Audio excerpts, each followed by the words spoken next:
The war for talent in the creator economy is getting real. The creators are outgrowing their bedrooms, growing their businesses, and require the talent to surround themselves with to continue that growth trajectory. In this video, I'll share with you the experience from 3 top creators who developed their teams, know what it's like to be out there hiring individuals, and maybe you will be the next top talent who every single creator will be fighting for.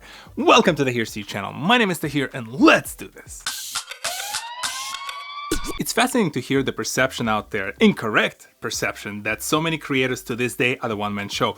People do not realize that there are dozens upon dozens of people standing outside of the frame of the camera lens supporting the business that the creator is running. Because after all, the creators cannot keep up at those scale with shooting, editing, merch production, managing the relationship with the sponsors. All of this require talented individuals, eventually the true professionals in those areas. And quite frankly, many creators are still struggling with that transition as well, because as you grow your business, as that small enterprise that you call your YouTube channel, your Instagram page, or your TikTok page, you're used to the full control. You're used to control every single area of your business. But as MKBHD, the creator that I spoke about here, Marquise Brownlee, talks in the following segment, there is a metaphor that you have to get in your head as a creator or a business professional when you start thinking about the creator economy and how those businesses develop and how to eventually outsource certain parts of those functions. In order to do it well at a high level, it's a lot of different jobs in one. This applies to a lot of creative industries, but as a tech YouTuber, for example, you have to be a professional product tester, professional writer, video producer, on-camera talent now too, a professional editor, and you have to manage all the inbox and the sponsor deals. You are the financial accountant. You are the products, the strategist for all the content. Job like this, to me, felt like if you're an octopus and you've got 8 arms and each one of your arms is holding a different brush and doing a different thing at the same time. This is an awesome metaphor. It's strange, but at the same time, it explains well how, as a creator, you no longer just do the job of standing in front of the camera and recording yourself. You're thinking about multitude of different hats that you have to wear throughout the day. You become the true entrepreneur who is starting their own business, and at the very inception of that business, essentially have to play every single function. So that is why it is also natural when you see the creators grow. One of the first roles that they're trying to outsource are administrative heavy roles. They're trying to outsource the things that they don't enjoy doing, that have nothing to do with the creating process, and they just simply hire an assistant or someone like that to manage their inbox, manage the inbound, outbound communication, and do some of those other paperwork stuff. What I think they have much more struggle with are the creative jobs that they have to outsource. Editing is the prime example that so many creators to this day do not give up, including actually MKBHD, who is just slowly starting to explore how to outsource editing of his own videos.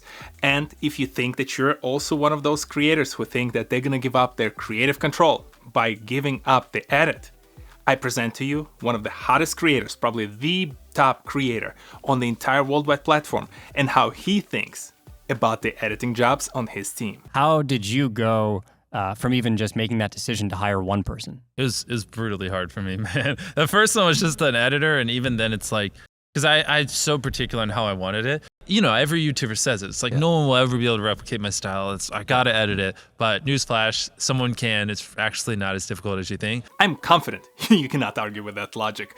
After all, editing is a technical skill. Over time, you can get better at it, but ultimately there's so many other people out there who are way better at editing than you are as a creator. And the best part is, don't think of that action as you giving up the control. Think of that action as you acquiring someone on your team who can do it way better, who can help you translate your creative vision in a much better way, more efficient way.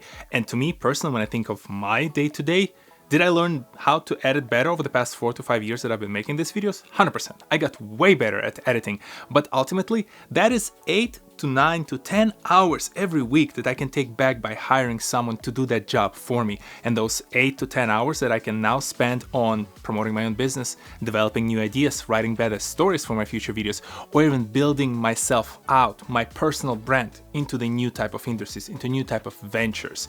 And ultimately, as I develop those other areas, as I develop skills, say, in the creative writing, as I develop skills in the business management, those are also potential areas, those tentacles, as Marquise describes them, that I can eventually outsource. And I think Lily Singh, one of the OG creators on this platform, puts it the best when it comes to the ultimate goal of you hiring a team around you. This is gonna sound common, but to be the smartest person, you have to be the dumbest person in the room. If I'm with my team, I am a smart boss if my editor is better than me. If my assistant knows my logistics and my calendar better than me, if my agents can negotiate better than me, that makes me a smart boss. And I took a while to learn that, because before I had to be like, no, I'm the smartest and like all these people. No, surround yourself with great people and your career will flourish, because you need people. This quote is gold. If you are the smartest person in the room, you're not in the right room.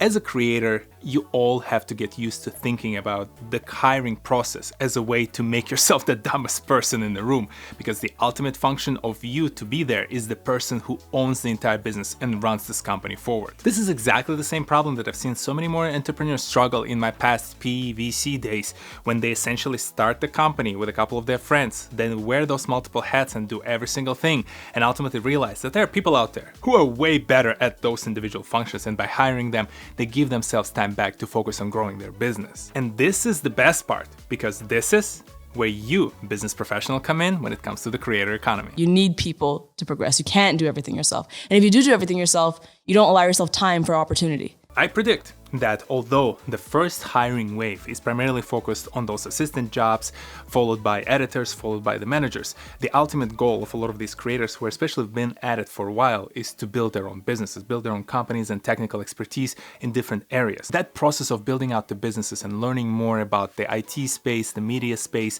consumer packaged goods, that's also one of those popular categories the creators now expand to. They will require to hire someone who've been there, done that.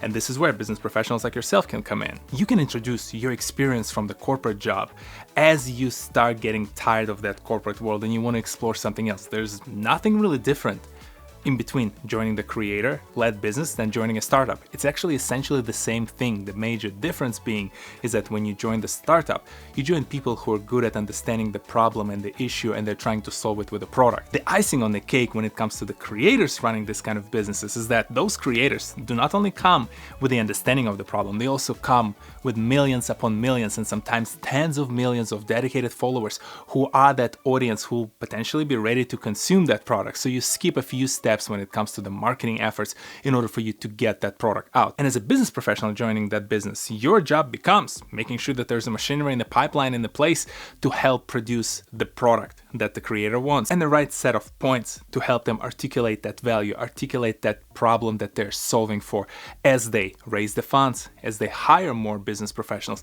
and as they expand potentially in the new verticals with that business. You're essentially becoming their trusted advisor. You're becoming that person next to them who helps them understand how to convert that great idea, that entrepreneurial drive that they have, and how to augment that echo chamber of the millions of people who follow them on their social media platforms to combine this all together in this crazy mix of the business that you're building together.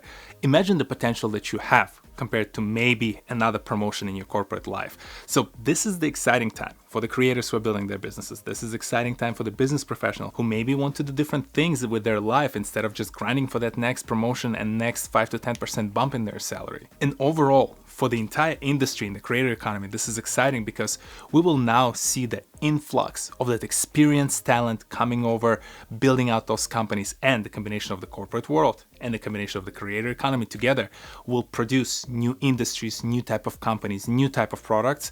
And I'm very excited to see what the world would look like at the end of this year of 2022. If you really do want to be the best you can possibly be the biggest YouTuber, you should look at hiring as a way to free up your time so you can do more important things, and even then, and hyper optimize every little minute. And anything that isn't work, you should outsource to someone else so you can recharge, so you can work again. Did you know that the hiring became such a hot topic in the creator economy? Did that convince you as a business professional to give it a try? And what kind of questions do you have as you're considering your maybe potential next career move in the creator economy? Share your thoughts, ideas, and questions in the section below. At the inception, when I was thinking about this idea, it seemed boring to talk about the hiring process, hiring ideas that the creator economy has.